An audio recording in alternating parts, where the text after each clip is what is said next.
The household charges has been one of the most contentious austerity measures so far. In a moment we'll be chatting to Mark Hoskins from the campaign against household charges and water taxes.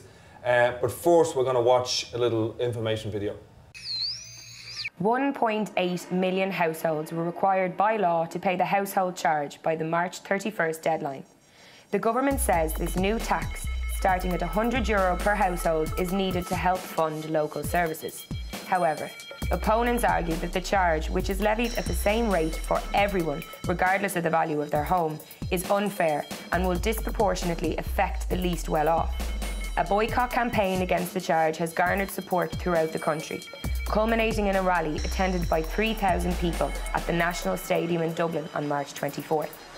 Indeed, we are seeing from Phil Hogan and his Fine Gael party now the true face of a party that was founded in cooperativist authoritarianism. They haven't changed from that party was founded. And this message must go to every corner of the country. Must not fear the government. The government must fear the people when they are. So welcome back. I'm here with Mark Hoskins. How are you, Mark? How's it going, Dean? Mark's from the campaign against household and water taxes. Now, Mark, welcome to the show. And as you've heard in that report, the government claimed that the revenue raised by these taxes will go funding local authorities. Now, it's a relatively small charge, about £100. What's your position on that? Well, I think you know, already in the budget last year there was already 170 million cut from the local authority fund. Now, if every person who is liable for the household tax pays it, that still won't cover the cut that's already been made. The idea of austerity is kind of abstract to a lot of people, and I think this tax is kind of the first thing. It's made a direct link between austerity and people's everyday lives, and you do see that on the doors. Like, I mean, I try to have a very conversational approach and try and find out what people's issues are other than the tax, you know, where they're coming from.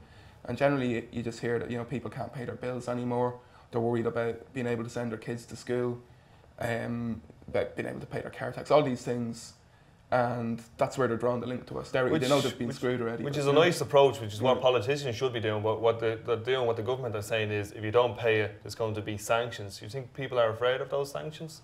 I think some people. I think there has been a lot of intimidation, particularly. I think kind of elderly people have felt intimidated. I know I've spoken to some who thought they might go to jail, you know, be brought to court and all that.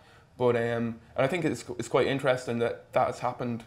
I mean, if the campaign was going around intimidating elderly people, the media would slaughter us. But, you know, there's the government doing it like tax. And do you think with the opposition, do you think there's a bit of a fight back grown? Because there hasn't been a great fight back for any austerity measures. You know, there's been you know, the Dame Street kind of stuff. But in general, people haven't fought back. Yeah, I think it goes back to that whole idea of linking austerity to something that hits people straight in the pocket. You know, it affects their everyday lives. And I think one of the amazing things about this campaign is that, like, certainly in my time as an activist, it's the first one that's been organised on a national scale. And I've heard a lot of people saying, you know, it's the biggest mass boycott since the Land League, which is, you know, incredibly significant.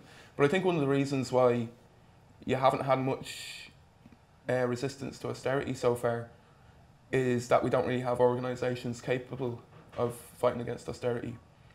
You know, the trade unions are locked into partnership and the Croke Park Agreement and all these things, so their methods are very bureaucratic. You know, there's no kind of instruction coming from the base of the unions, and I think this organisation has the potential to grow beyond a campaign against an individual tax. So after this campaign, after the 31st deadline, after people don't pay it, what then? It kind of will depend. I mean, what happens after the 31st depends on whether the government back down a bit or whether they just go straight out after people. I suppose if they back down, it's going to be more of the same. We're going to be trying to get people to continue not to register and not to pay. If they start bringing people to court, we're going to have to organise legal defence, protests in court, around courtrooms, just like during the anti-water tax campaign, where the campaign against the water tax disrupted court proceedings to the extent where the government just had to drop it, like, because the courts were getting clogged up. Great stuff, Mark. It's been great having you in. Great stuff. If you want to get involved in the campaign against household and water taxes, the details are on the screen now. Big Phil Hogan here, Minister for Sneaky Texas. I'm very concerned about you lads. I'm going to sing a song for you now. Pay your household charge, or I will find the ass of you.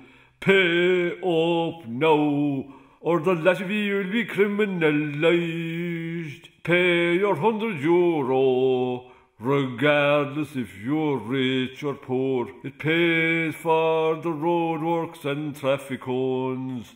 Well, you're supporting local services there now. Ditch clearing and roadworks, traffic cones. Fact-finding missions out to Singapore for the councillors. You know, a lot of good work gets done at local level. Fork out for it now. Go on. Thank you. And here's a picture of me pussy, just in case you wanted something cute. You're great men altogether. People whole firm no need to pay this household charge don't believe the government they're not going to come round knocking on your doors looking for the money embarrassing you in front of your family like you're a penny pinching Aegis who hadn't a clue. They're not going to do that there's millions of us. None of us are going to pay don't pay the household charge. Can't pay, won't pay. Whole firm people, whole firm.